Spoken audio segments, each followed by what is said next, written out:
صوبائی special secretary health Balochistan شیخ Shahdad, P D M اے بلوچستان کے صوبائی emergency response officer Shah Nawaz Shahdad کے والد محترم اور ضلع کیچ کی معروف سیاسی و سماجی شخصیت باجے شہداد چاہ سری کی رسم سوئم گزشتہ روز ان کے آبائی علاقے چاہ سر میں ادا کی گئی۔ رسم سوئم میں معروف ادبی شخصیت مصنف اور دانشور واجہ جان محمد دشتی، نیشنل پارٹی کے مرکزی رہنما واجہ ابو الحسن بلوچ، میر نیاز قیاضئی، گوادر کی معروف شخصیت میر ارشد کلمتی، ڈپٹی سیکریٹری اسپورٹس و یوتھ افیئرز، سرکاری آفیسرز اور دیگر افراد نے بڑی تعداد میں شرکت کی۔ شرکاء نے مرحوم کی مغفرت اور ایصال ثواب کے لیے فاتحہ پڑھی اور ان کے فرزندان اور فیملی ممبران سے تعزیت کا اظہار بھی کیا۔ اس موقع پر ادبی شخصیت پروفیسر سنگت رفیق بلوچ نے وش نیوز سے بات کرتے ہوئے کہا، واجہ شہادت چسری شاعریہ کے تو چارے آئیے لفظیات جتائیں اور نو کی کہ مرچنی شاعریہ کے تو مبارک قاضی کا چارے، منیر مومن کا چارے، ادبی شاعری کا چارے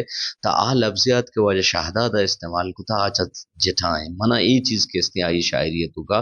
من بعض متاثر کتگی اور دومی آئی شاعریتوں کا سادگی بعض ہیں زیادہ ہی اور دومی مامی گپ سر میں یہ گوشن کہ شہادت صاحب کے شاعری آبید ایک شعر طرز نگاری بوتا آئیے ہوتی گیشتری شعر کے شفیہ یا دیگے مردم جتے گا یہ طرز و جوڑ گتے گا تو یہ صحابہ آ بلوچی زہرو کا سک